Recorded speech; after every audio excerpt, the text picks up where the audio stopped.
Hey, good morning. I'm Patricia Murphy. It's Friday. This is Seattle Now. This week, Costco is bringing a new oversized item to the food court. Pike Place Market is inviting visitors to Sip and Stroll some weekends through the summer. And the Mariners are bringing back that old school feeling with a live organist. KUOW editor Phyllis Fletcher and Seattle Now senior producer Andy Hurst are here to break down the week. But first, let's get you caught up.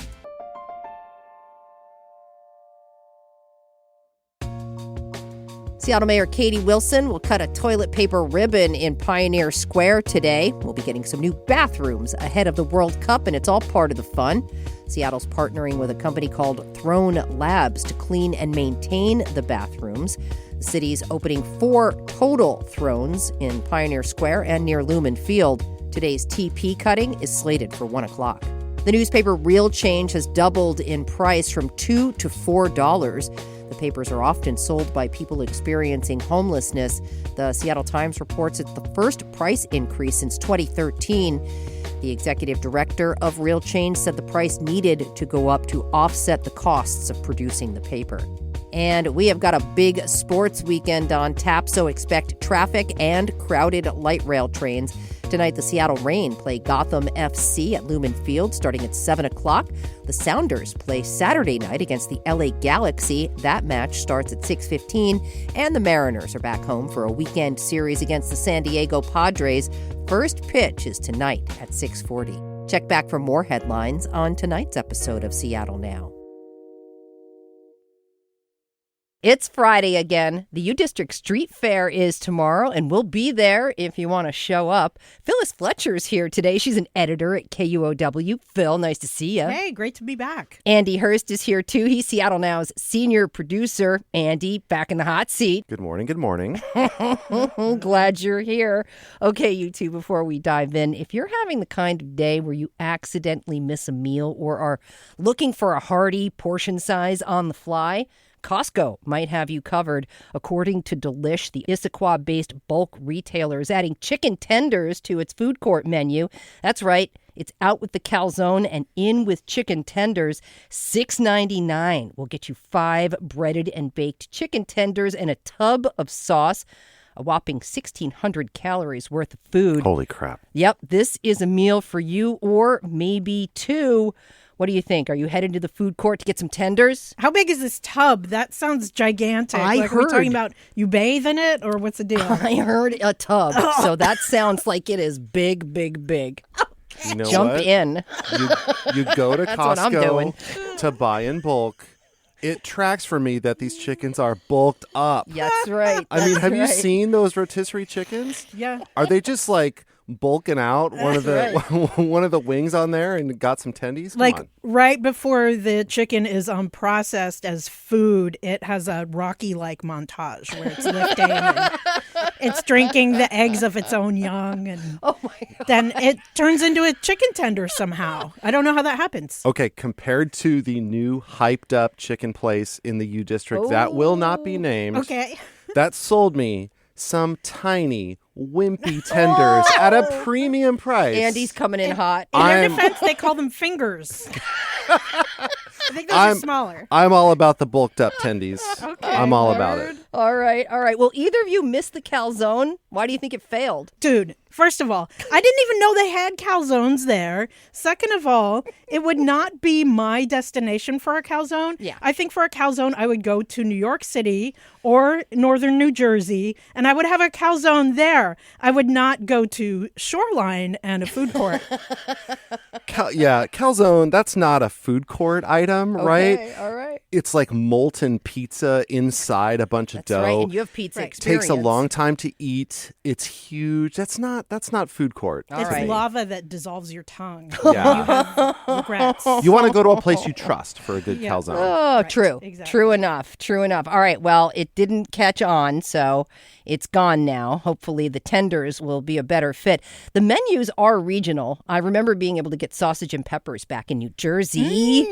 Yes. So before we move on, what Pacific Northwest or West Coast specific food might make sense to add to the menus here? 1, 2, 3. Teriyaki. Oysters. Just kidding. Just kidding. Oysters. Come They'd be these big buffed out That's oysters. right. All Oh breaded my and God, with gooey biceps ducks. on. Gooey ducks. Bulked up oysters. All right, moving on to the big story of the week. We've talked before on this show about the ongoing car-free Pike Place Market pilot. Now, 25 businesses in the market just pitched a new pedestrian program, an outdoor alcohol service pilot known as the Sip and Stroll.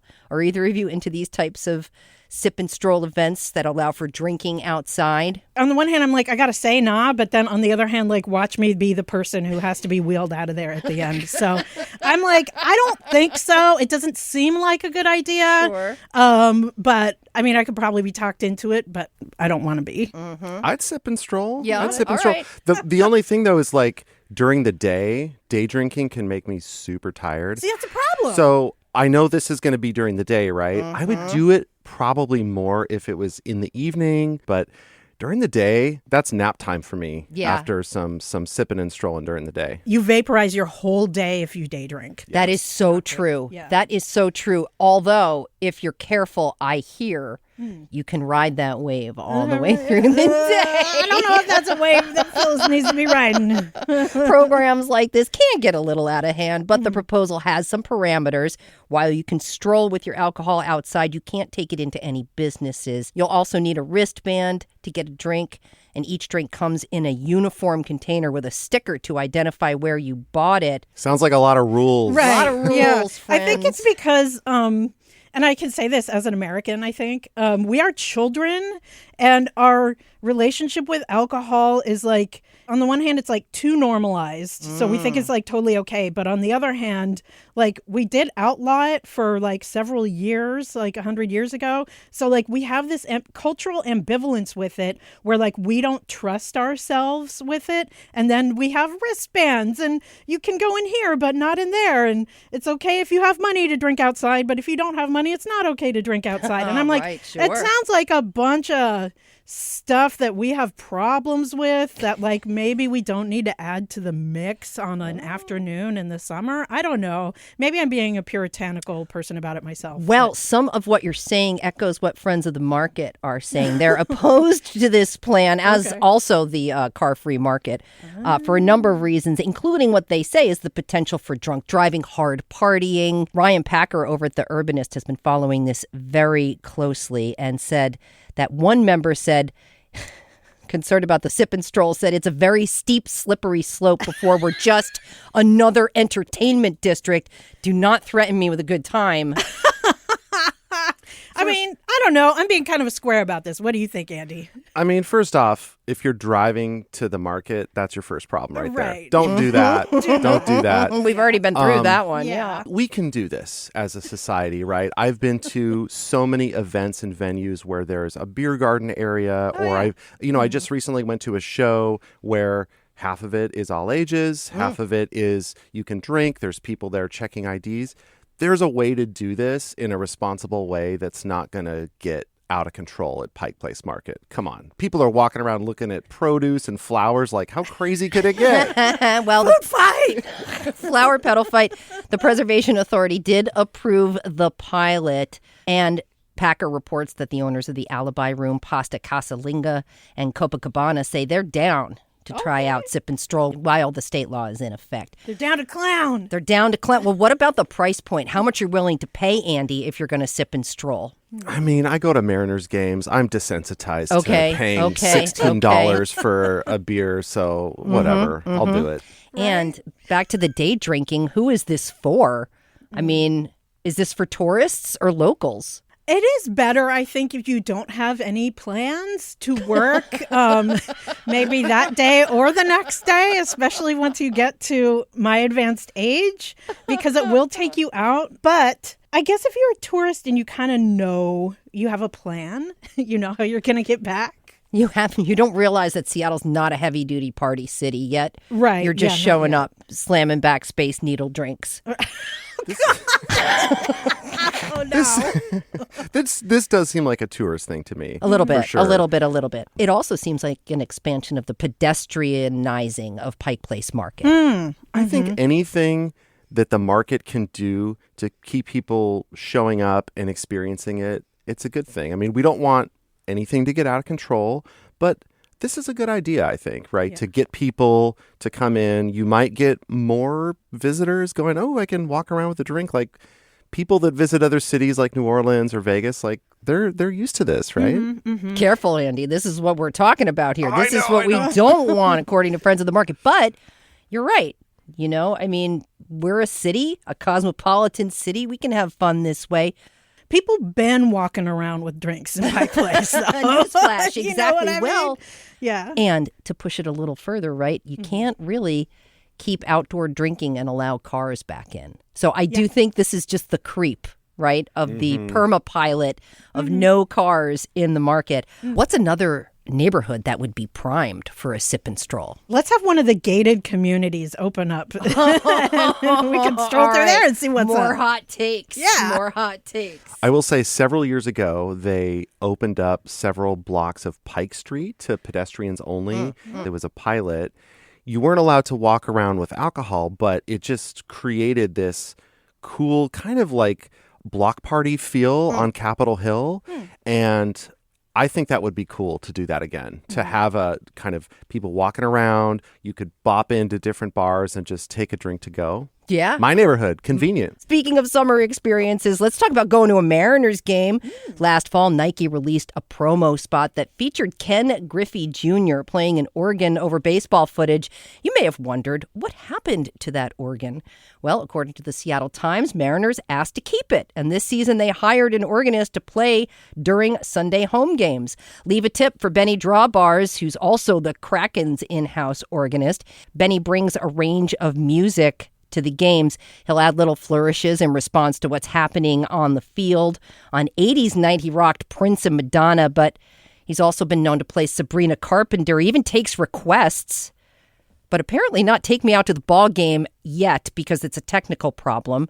The pre-recorded songs are synced to lyrics that play on a video board, and apparently they haven't quite figured out how to keep the lyrics synced with the delay between Benny hitting the organ keys and the sound coming out. It's a very difficult song to sing, to be fair. Take Me Out to... No one knows the words. It's very complicated. Want to hear the most annoying iteration of Take Me Out to the Ball Game ever?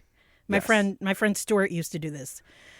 Take me out to the ball game. Take me out to the crowd. Buy me some peanuts and cracker jacks. I don't know if I ever get back for it's root for the home team. If they don't win, it's a shame for it's 1, 2, 3 strikes. You're out at the old ball game. The emphasis there is just... Yeah, and you never get the last note. It's so annoying. Anyway, like, I think if you can fix what I just did, you can fix anything. The sync up version that they're having with Benny and, like, really let him play. Because, like, people want that. And also, like, I want some of that Raggedy Kingdom energy back. Like, the Mariners used to have their own theme song on commercials they had for themselves on KSTW Channel 11 back in the day.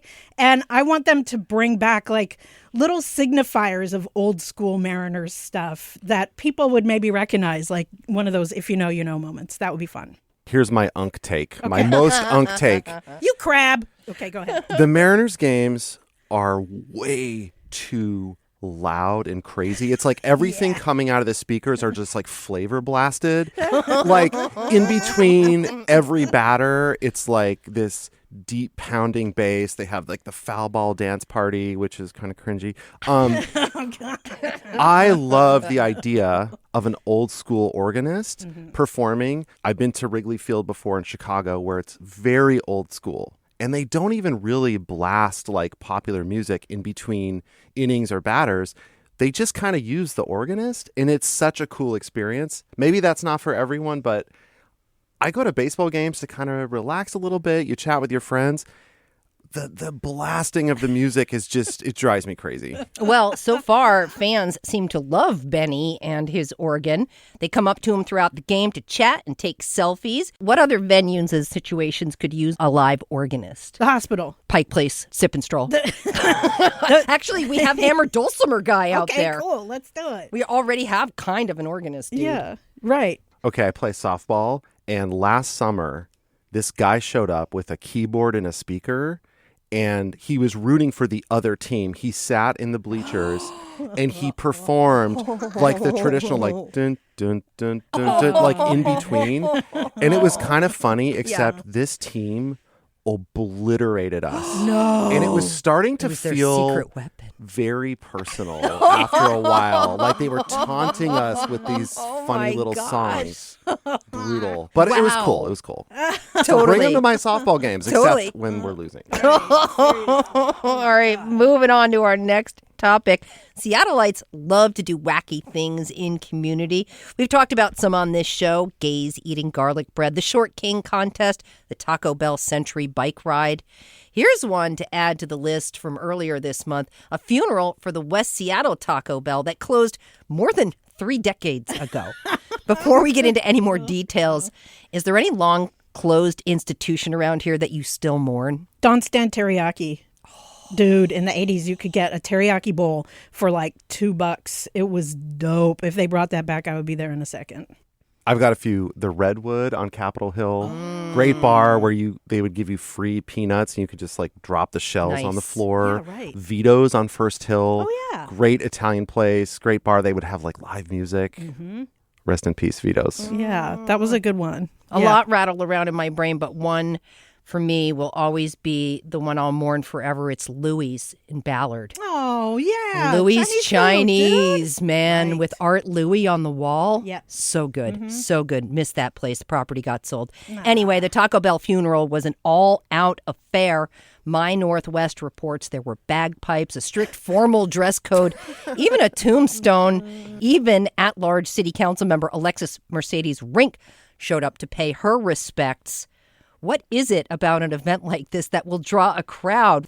What does it say about Seattle that people keep showing up for this chaotic whimsy? That was wacky. I saw the signs for that and I was like, what the heck? But, you know, like a true old school Seattleite, I just took a picture of it and did not attend. But now I'm like, I missed out on something. That's kind of funny. It was a thing. Yeah, it was a total thing. People want to connect, right? You mentioned the Short King contest. There was the performative male contest. That's Those right. were at Cal Anderson Park. Tons of people showed up for those. Yeah. There are these like ridiculous meme ideas. And yeah, the events were for content, for the people putting them on. But a lot of people showed up. This is such a ridiculous idea, a funeral for a Taco Bell that closed 30 years ago, even though the hot sauce is probably still good, Right. honestly. I bet it is. Diablo. I bet But it- I totally get why people want to come out to these things because, I don't know, we're all so cooped up. We're looking at our phones all day. It's just an excuse to go do something weird and meet people. Yes. like it. Well, That's at least great. part of the explanation is that this was for a meme. The event was organized by Sunday Nobody, a meme artist. He recently dropped a statue of SpongeBob's handsome Squidward into the ocean near Greece, allegedly to confuse historians. Not like they won't already be confused in 2026. But what do you make of this? Have you ever done something wild for meme or clout? I did something really stupid when I was in college. There was a huge protest culture at my school that was about very serious things in the 90s. And then they took our cable away in our dorms. And so I made a protest group with flyers and I called us Proud People for the Recableization of Undergraduate Dormitories. Of course and we you had did, a Phyllis Fletcher. meeting, like air quotes meeting, and a student from the student newspaper like covered it in the like sardonic way that like he got the joke, you know? Yeah. So we actually got in the school newspaper, but then the International Herald Tribune, if you remember them, I do. they didn't get the joke and they used us as like a kicker line about protests at our university. Oh, did you get the cable back? No. It was so annoying. Andy, have you got anything after that? So I haven't done anything personally for the content, but I do remember one that happened about 10 years ago in Seattle. There was an artist named Derek Erdman.